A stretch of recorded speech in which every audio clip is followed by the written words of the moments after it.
anti-Muslim. This is talking about organizations that have been linked to terrorism. And the reason it came up...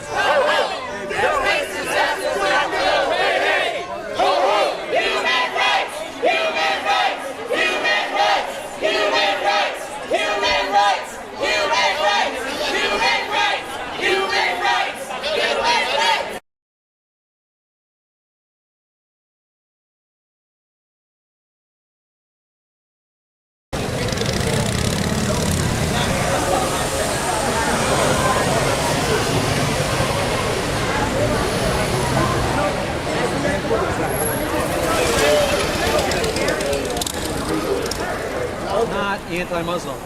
This is talking about organizations that have been linked to terrorism. And the reason it came up is because the Council on American Islamic Relations has been linked in the Holy Land Foundation trial to the funding of terrorism. And when a representative of that organization was invited into our schools to speak to our kids about Islam, this was what he was invited in to speak about, was Islam, the tenets of Islam, and the place that Islam holds in world history. Well, what he wound up speaking to him about was misconception, and you can read his Facebook page or the newsprint that came out at that time. What he wound up talking about was misconceptions about Muslims. That's not what he was in the classroom for. It's part of that stealth, quiet, little incremental step at a time jihad that's being waged against America that we need to stand up against, and that's why we're here today. So educating people about the misconceptions about Muslims, that's a bad thing? In the classroom, it's a bad thing. It's actually constitutionally forbidden. So what do you hope to accomplish here today? Two things. First thing is we want to let the school board know that there's more than just a few of us, and actually there's more than a few. There have been 150 of us in the room at a given time, but there's more than a few of us who are concerned about this issue, and we want them to at least listen to our concerns. Secondly, is to bring light to this issue. You can walk down the street and most of the people that you talk with don't have any idea of the undercurrent that's really going on in our country. So part of the reason for bringing together these experts is to reveal some of the evidence that we have. We couldn't reveal all of it. It would take books beyond what you could see. But to reveal at least some of that undercurrent so that the people in America will begin to say, wake up. Specifically, the two fathers who lost their sons. One lost his son to radicalization. Now, Candy Olson said, our students are too mature to be influenced or indoctrinated. Melvin Bledsoe sent his son to the University of Tennessee. So that means he was probably at least 18 or 19 years old. He was radicalized. And because he was radicalized, in his moment of jihad, he killed Andy Long, Darius Long's son. That's what we're facing. And that's what our concern is.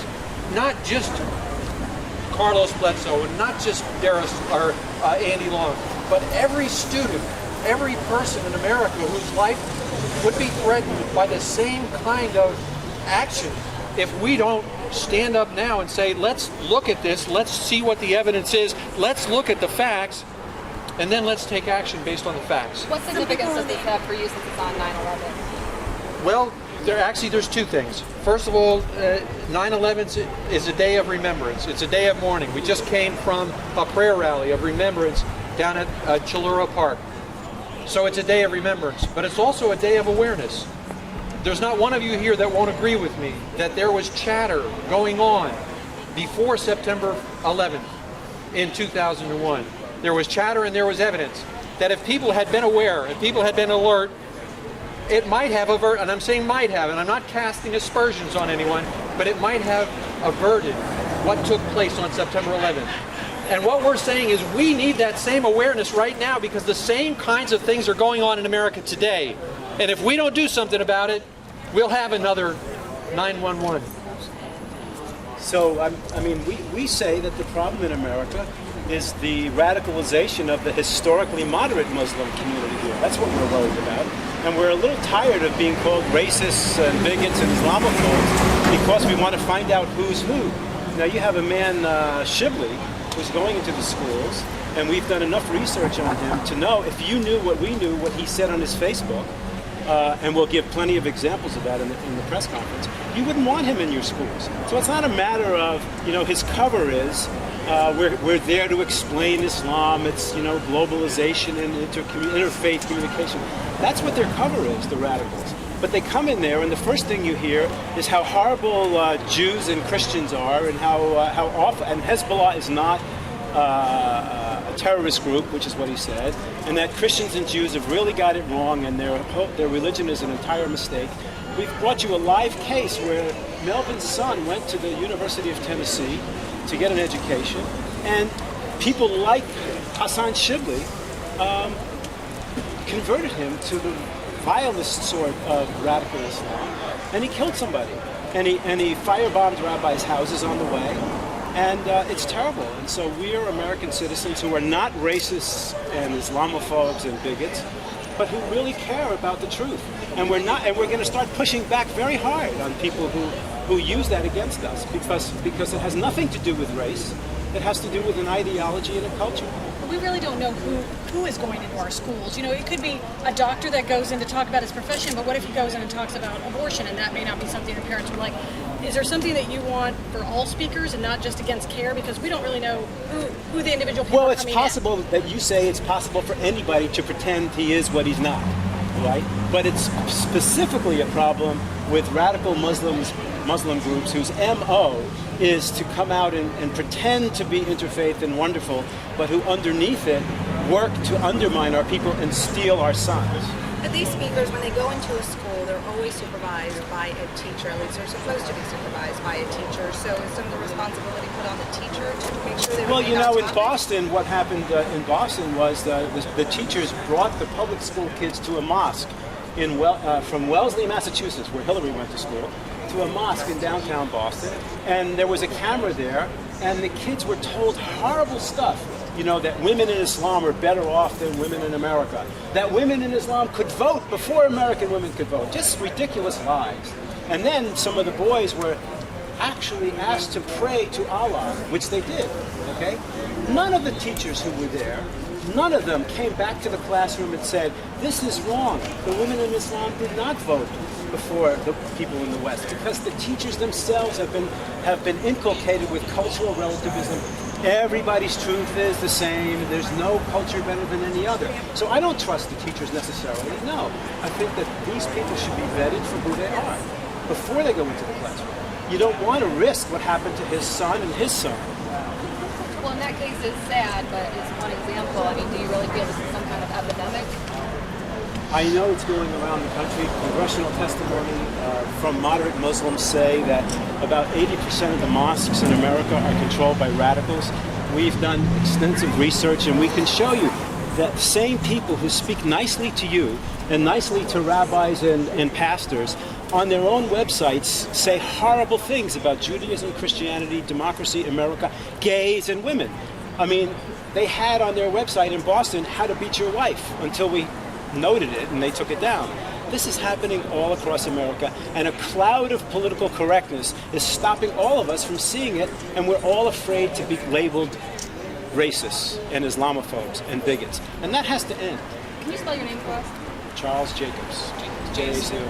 What's your title? I'm president of Americans for Peace and Tolerance.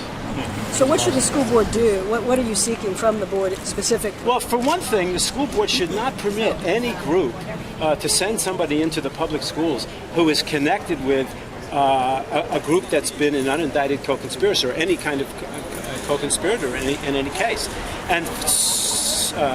And surely it should not let anyone from CAIR, who is tied to Hamas, which is tied to the Muslim Brotherhood, which calls for the genocide of Jews, which says that Christianity is a huge lie. No one like that should go into the schools. You wouldn't let David Duke go into the schools. You wouldn't let racists come into the schools. Why would you let these people come into the schools? Just because they smile at you and threaten to call you a bigot if you won't let them? How do you craft a policy, though, that would apply to all? Well, one easy thing that they've done here is they've said no one who belongs to certain kinds of groups who don't pass certain kinds of muster, like being an unindicted co-conspirator in a terrorism trial, should have people come into the schools. Why would you let that? Except to show yourself that, you're so tolerant that you'll let anybody have at our kids. Mistake. Does unindicted co-conspirators in any way? I mean, usually it's It means that innocent it means that the until prosecutor thinks he might not have been able to prove, or didn't want to spend the resources, or didn't have the resources to take it public, to take the case there, but that he believes there was enough evidence that he was right. That's what. Is that a problem though that they didn't No, take people it? have limited resources. They have limited time. It's not a problem. No, they've tried to get off the unindicted co-conspiracy thing, and they weren't going to do it. How did they try to do that? By arguing. Ass has got to go. Hey, hey. Ho, ho. Your racist ass has got to go. Hey, hey. Ho, ho. Your racist ass has got to go. Hey, hey. Ho, ho. Your racist ass has got to go. Hey, hey. Ho, ho.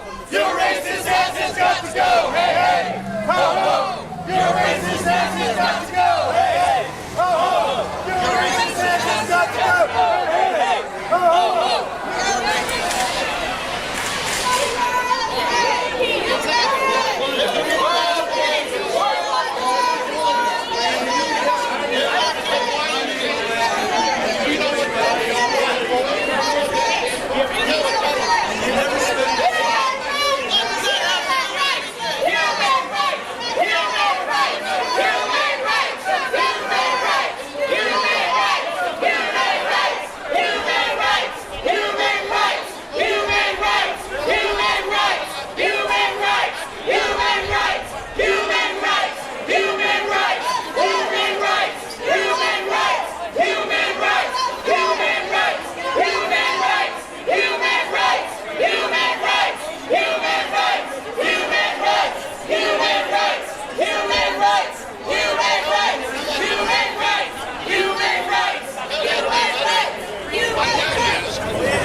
Melvin, how does this protest make you feel?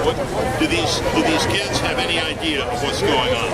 I think it's just something that we see a lot of in America nowadays. The people are worried about stepping on a small majority population toes, while that same population is trying to stomp us out.